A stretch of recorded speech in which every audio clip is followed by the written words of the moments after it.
Rotarian राजन चतुर्वेदी जी, इस सभागार में उपस्थित समस्त रोटरी बंधु मित्रों,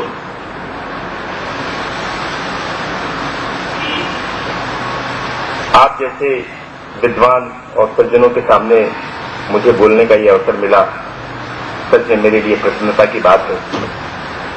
जीवन में ऐसे क्षण बहुत कम आते हैं जब हम अंदर से खुशी महसूस करते हो। आज वैसा ही क्षण आया है।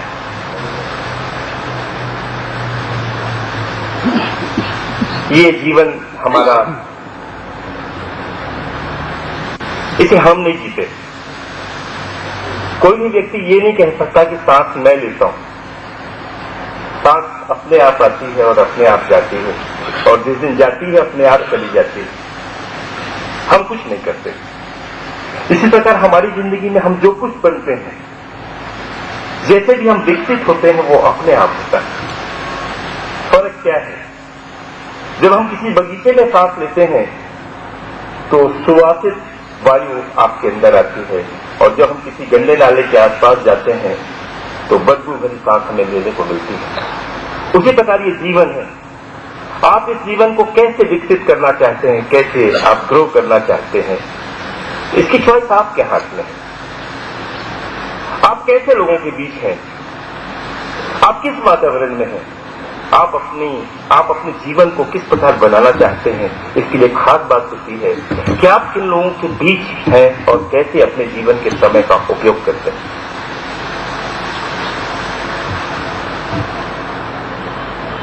पौधे को देखिए। एक पौधा जब बीज के रूप में होता है और जमीन के अंदर बोया जाता है, तो एक कमजोर बीज भी अच्छी देखरेख, खाद, पानी और जलवायु की सहायता से अच्छी तरह ग्रो कर जाता है, आगे बढ़ जाता है। और वहीं पर एक अच्छा बीज अगर चट्टान में डाल दिया जाए या जिसकी देखरेख अच्छी नहीं, उसको मौका दिया जाए, तो वो आगे नहीं बढ़ पाता।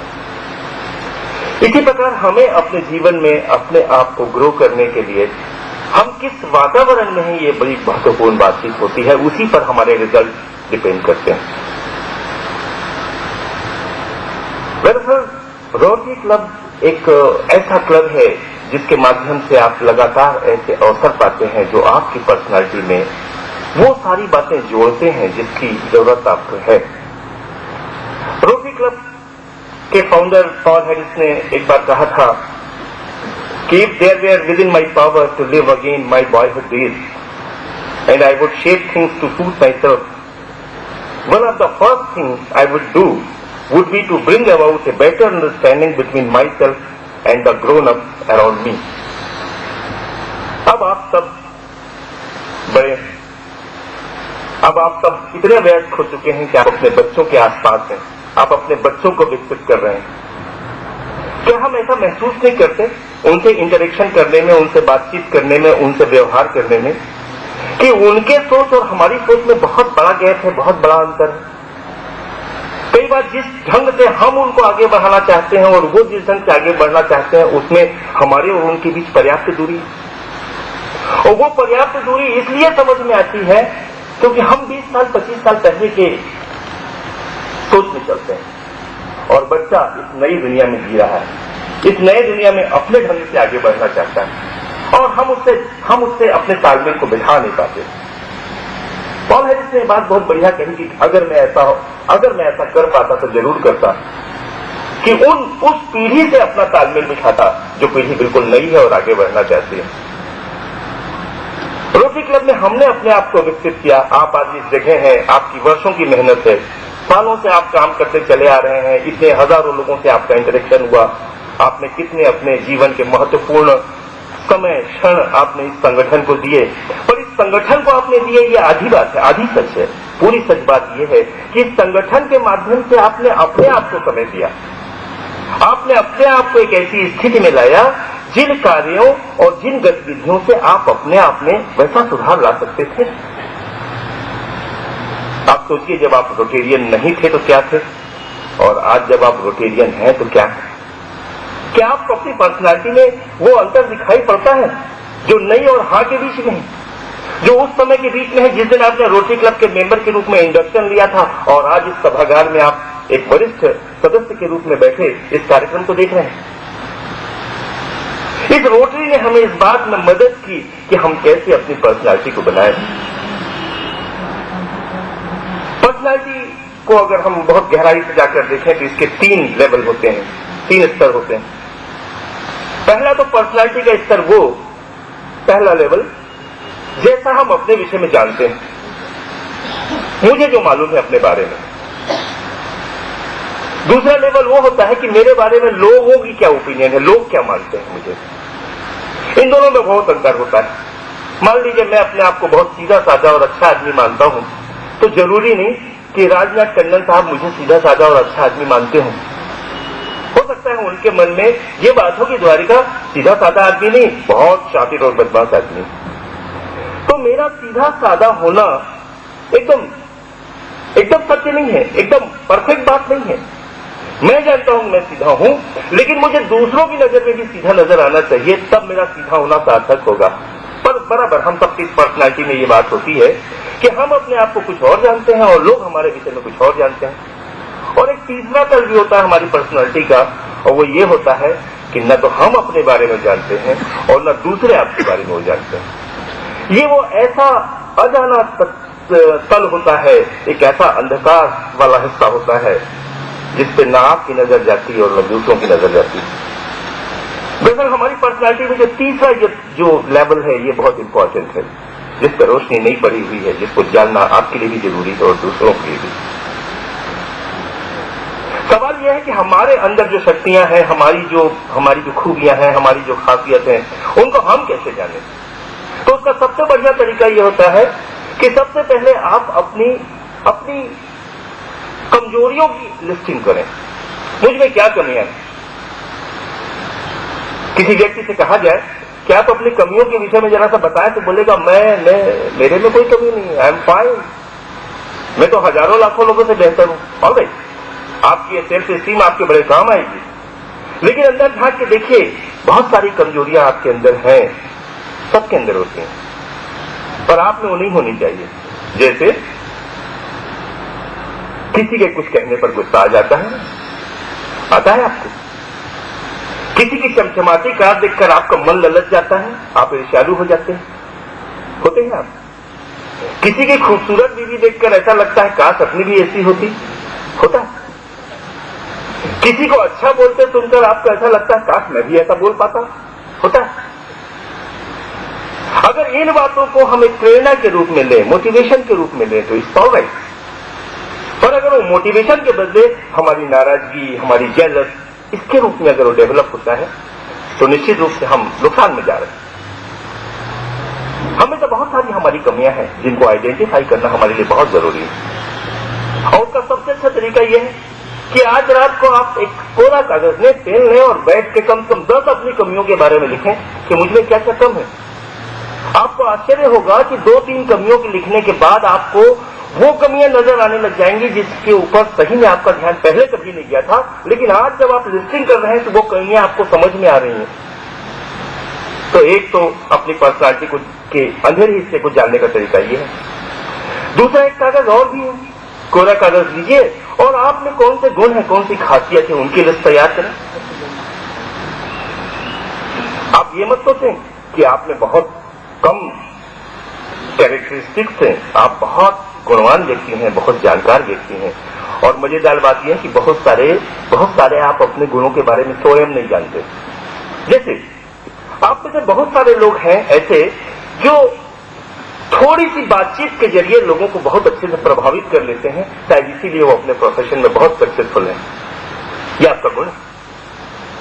हमें से बहुत सारे लोग ऐसे हैं जिनकी नजरों में इतना प्यार होता है, जिनके देखने के तरीके में इतनी गहराई होती है कि जब वो सामने वाले को देखते हैं, उससे मिलते हैं, तो सामने वाला यूं ही अभिभूत हो जाता है और आपसे मिलकर बातचीत करने लगता है। ये आपके गुण।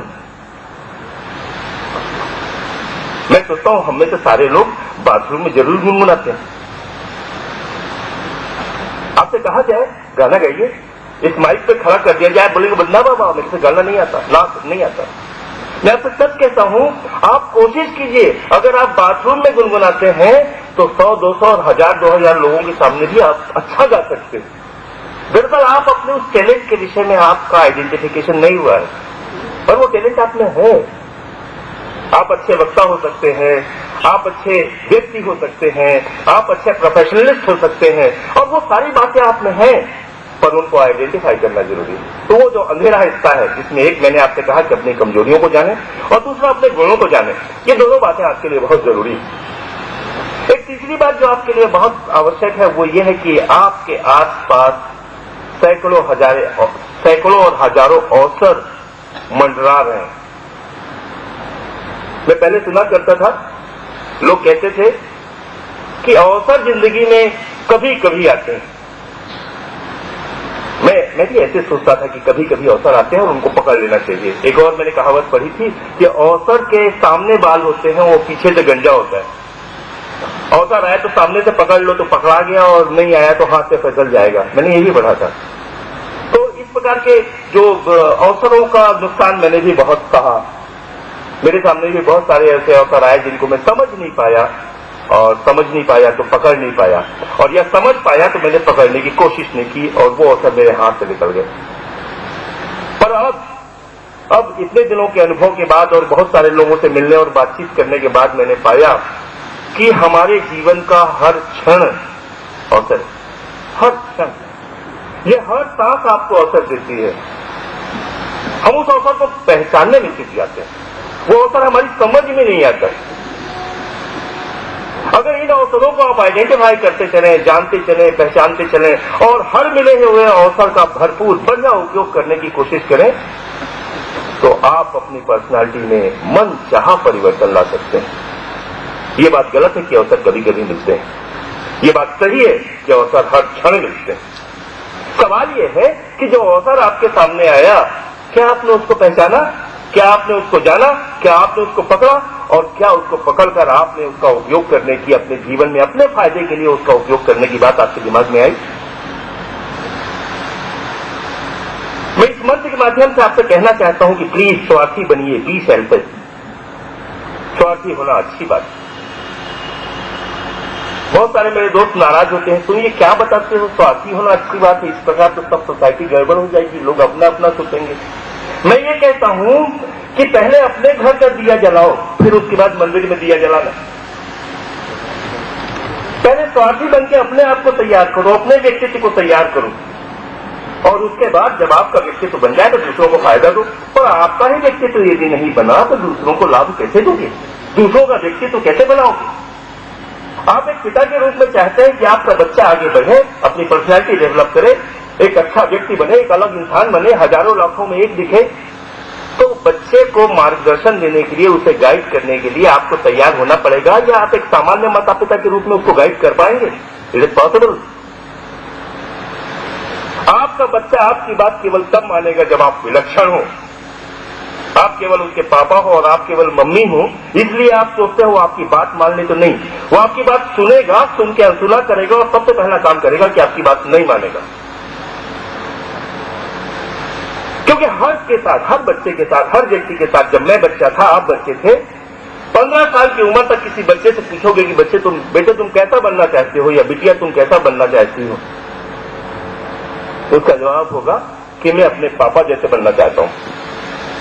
ये लड़की बोलेगी मैं अपने मम्मी जैसा बनना चाहती हूं। और 15 साल के बाद 25 साल की उम्र के बीच में उससे पूछेंगे क्यों भाई तुम कैसा बनना चाहते हो, तो बोले जैसा भी बन जाऊं, अपने मम्मी और पापा जैसा नहीं बनना चाहता। एकदम यू टर्न। 15 साल तक जो बच्चा अपने मम्मी पापा को अपना आदर्श मानता था, रोल मॉडल मानता था, आज उसको उनमें खामी ही खामी नजर आती है, गड़बड़ी नजर आती है, और वो वैसा नहीं बनना चाहता जैसे वो। दरअसल उसके पीछे कारण ये है कि माता पिता तब तक उसके दिमाग पर शासन करते हैं जब तक वो समझदार नहीं होता, बुद्धिशाली नहीं होता, और जैसे वो समझदार हो जाता है, उसकी सोचने समझने की शक्ति आ जाती है, वैसे ही उसको समझ में आता है कि मेरे मम्मी पापा में ऐसी कोई बात नहीं कि मैं उनकी बात मानूं, और वो डिसओबे करना शुरू कर देता है, नॉन लिसनिंग शुरू हो जाती है, और बल्कि और भी उल्टा होता है कि वो उनके बताए हुए रास्ते के उल्टे चलने लगता है। क्या एक माता पिता की हैसियत से आप ये चाहेंगे कि आपका बच्चा आपके कहे हुए रास्ते पर न चले और उल्टे रास्ते पर चला जाए? मेरे ख्याल से आप ऐसा कभी नहीं चाहते। और अगर आप ऐसा नहीं चाहते कि मेरा बच्चा मेरे कहने के उल्टे जाए, तो आपको अपने आप को ऐसा बुद्धिशाली, ऐसा शक्तिशाली, ऐसा विचारवान व्यक्ति बनाना पड़ेगा जिस व्यक्ति के विचारों की कदर उसके बच्चे 16 साल की उम्र के बाद भी करें। बच्चे अपनी कोई दिशा तय करने के पहले आपसे राय लेना पसंद करें, आपकी बात को समझने की कोशिश करें। इसके लिए आपको अपने आप में वो विलक्षणता लानी पड़ेगी, और वो तब आएगी जब अवसरों को आप पहचानें, और उन अवसरों को आप पहचानते हुए अपने आप को आप डेवलप करें। एक और चौथी बात है, आपने अपनी कमजोरियां देखी, गुण देख लिए, और आपने अवसरों को भी पहचान लिया, और उन अवसरों को हासिल करने में बहुत सारे ऐसी स्थितियां आती हैं, ऐसी परिस्थितियां आती हैं कि जो आपको उन परिस्थितियों से दूर हटाती हैं। बहुत सारे डर आपने भरे हुए हैं, जिसमें सबसे बड़ा डर है असफलता का डर। किसी काम को करने के पहले अगर आपके मन में ये बात आ गई कि ये काम मैं नहीं कर पाऊंगा, तो आप निश्चित जानिए वो काम आपसे नहीं होगा। आपने परीक्षाएं दी हैं, याद कीजिए, जब आपके पास स्कूल और कॉलेज के दिनों में प्रश्न पत्र आता था और आप प्रश्न पत्र को पूरा देखते थे, और देखने के बाद आपके दिमाग में एक बात आती थी, पेपर सरल है, तो आपका पेपर बहुत बढ़िया जाता था। उस दिन आप अच्छे आंसर्स लिखते थे। और क्वेश्चन पेपर को देखते ही अगर आपके दिमाग में ये बात आ गई, आज पेपर बहुत कठिन आया है, गए मर गए, उसका परिणाम ये होता है कि जो आपको याद भी रहता है वो विदा हो जाता है, और उस दिन का पेपर आपका बर्बाद हो गया। हमारी जिंदगी के हर अवसर के साथ ये फार्मूला लागू होता है कि किसी भी अवसर का उपयोग करने के पहले अगर आपके दिमाग में एक बात आ गई कि ये काम मुझसे नहीं होगा, और आप गए। एक पुरानी फिल्म आई थी शोले, उसमें 1 करोड़ रुपए का एक डायलॉग था, जो डर गया वो मर गया। इन अवसरों को सामने देखकर डरना नहीं है, उससे भिड़ना है, उसके रास्ते खोजने हैं, उसका फायदा उठाना है। इसीलिए मैं आपको कहता हूं, आप स्वार्थी बने। स्वार्थी इसलिए बने कि आपको अपने आप को विकसित करना है, आपको अपने आप को तैयार करना है कि जिस भी एरिया में आप हैं, जो भी काम आप करते हैं, वहां आप विलक्षण दिखें, सर्वश्रेष्ठ दिखें, एक्सीलेंट। आप खाना बनाती हैं तो आपका खाना लाजवाब हो, आप बिजनेस में हो तो आपका बिजनेस लाजवाब हो, आप डॉक्टर हैं तो आपकी ख्याति चारों तरफ होनी चाहिए, आप वकील हैं तो आपके पास आदमी भरोसे से आए कि इस आदमी के पास मैं जा रहा हूं, अब मैं बच जाऊंगा, मुझे न्याय मिलेगा। इन सब बातों के लिए आपको अपने आप को तैयार करना पड़ेगा। जो तीसरा तल है पर्सनालिटी का, जिसे हम नहीं जानते, इसे जानना। और जब आप जान जाएंगे अपने बारे में, तो दूसरी बात होती है उसको कम्युनिकेट करना, दूसरे जाने कि आप अच्छे व्यक्ति हो। तो पारिवारिक जिंदगी में या रोटरी क्लब में, ऑर्गेनाइजेशन में भी कई बार आप महसूस करते होंगे कि आप बहुत अच्छा काम करते हैं, लोगों के विषय में बहुत अच्छी राय रखते हैं, लोगों से आप अपने अच्छे संबंध बनाकर रखते हैं, उसके बावजूद लोग आपको मिसअंडरस्टैंड करते हैं, आपको समझ नहीं पाते, आपके विषय में उल्टी सीधी बातें करते हैं। इसमें उनकी गलती नहीं है जो आपके विषय में उल्टा सीधा कहते हैं, आपकी गलती। गलती यूं है कि मैंने एक पोस्टर देखा था, जिस पोस्टर में एक बच्चा एक छोटे से कुत्ते के बच्चे को प्यार कर रहा है, दुलार कर रहा है, और उस पोस्टर में कैप्शन लिखा हुआ था, if you love somebody show it. यदि तुम प्यार करते हो तो उसे बताओ कि मैं प्यार करता हूं। आप पिता हैं और आप अपने बच्चे से प्यार करते हैं तो शो करें कि आप उससे प्यार करते हैं, मन में रखने से काम नहीं बनेगा। आप नाराज हैं तो शो करें कि आप उससे नाराज हैं, मन में रखने से नहीं बनेगा। आपको एक अच्छा कम्युनिकेटर बनना चाहिए। आप जो कुछ हैं, यदि आप उसका एक्सपोजर नहीं करेंगे तो सामने वाला गलतफहमी का शिकार होगा, और यह आपकी भूल है। तो इन 3 तलों पर अगर हम सावधानी रखें, एक तो जैसा हम अपने बारे में जानते हैं, दूसरा जैसा लोग हमारे विषय में जानते हैं, लोग आपके विषय में क्या जानते हैं, इसके लिए आप अपना फीडबैक सिस्टम डेवलप करें। ऐसे मित्र बनाएं जो आपके विषय में जो राय लोगों के मन में है वो आपको ईमानदारी से बताएं। ऐसे चम्मचों को अपने आस पास नहीं वाले पालें जो आपके हर काम में आपकी वाह वाह करते हैं और कहते हैं कि वाह आप बहुत अच्छे हैं, ये लोग आपके लिए घातक है, नुकसानदेह हैं, इनसे बचें। बल्कि ऐसे मित्रों की को अपने आसपास रखें जो आपकी कमियों को, आपके दोषों को और आपके आसपास हो रही आपकी चर्चाओं को आप तक पहुंचाएं, ताकि हमें जो कमियां हैं हम उनको दूर कर सकें। एक व्यक्ति के रूप में पर्सनालिटी डेवलप करने के लिए 2 बेसिक बातें हैं। पहला, अपनी कमियों को लगातार दूर करते रहना और प्रयास करना कि कैसे हम अपनी शॉर्ट कमीज को खत्म करें। और नंबर 2, आप में जो खासियत है, आप में जो विशेषताएं हैं, उनको लगातार बढ़ाते रहना और कोशिश करना कि हम और बेहतर इंसान बन सकें। रोटरी आपको इस प्रकार के परिवर्तन की बहुत सारी संभावनाएं देता है। एक रोटरी के सदस्य के नाते आपके पास भरपूर अवसर है कि आप इन अवसरों का उपयोग करें और जरूर अपने साथ साथ आने वाली पीढ़ी के लिए कुछ करें। एक बूढ़ा व्यक्ति अपने बगीचे में गड्ढा खोद रहा था। पड़ोसी ने पूछा, क्या कर रहे हो भाई? तो जरा आम के पौधे लगाना है, गड्ढा खोद रहा हूं। तो पड़ोसी ने पूछा, क्या ये आम के फल खाने के लिए तुम जिंदा रहोगे? उसने कहा, नहीं, इतनी लंबी उम्र तो नहीं है कि इस आम का फल मैं खा सकूं, लेकिन किसी ने ये आम के पौधे मेरे लिए लगाए थे और मैंने फल खाए। आज मैं पौधे इसलिए लगा रहा हूं कि आने वाली पीढ़ी इस फल को खाए। जिन्होंने मेरे लिए आम के पौधे लगाए थे, ये मेरी कृतज्ञता है उनके प्रति कि मैं अगली पीढ़ी के लिए फल छोड़ के जा रहा हूं। एक अच्छे रोटरी सदस्य होने के नाते आपकी जिम्मेदारी है कि आप आने वाली पीढ़ी के लिए कुछ ऐसा छोड़ जाएं जो उन्हें उस हद तक विकसित करने, उस सीमा तक विकसित करने के अवसर दें जिसकी कोई सीमा नहीं।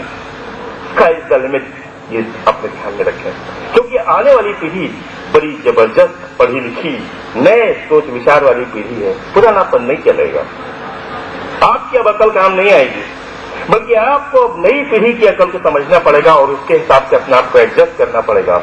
और हमेशा उनको इस बात के अवसर दें, उनको मौके दें कि वो अपनी पर्सनालिटी को डेवलप करें। और उनकी पर्सनालिटी को डेवलप करने में आप अपने अनुभव, अपनी जानकारी और अपने एटीट्यूड को आप इनकॉर्पोरेट करें और उनको आगे बढ़ने का अवसर दें।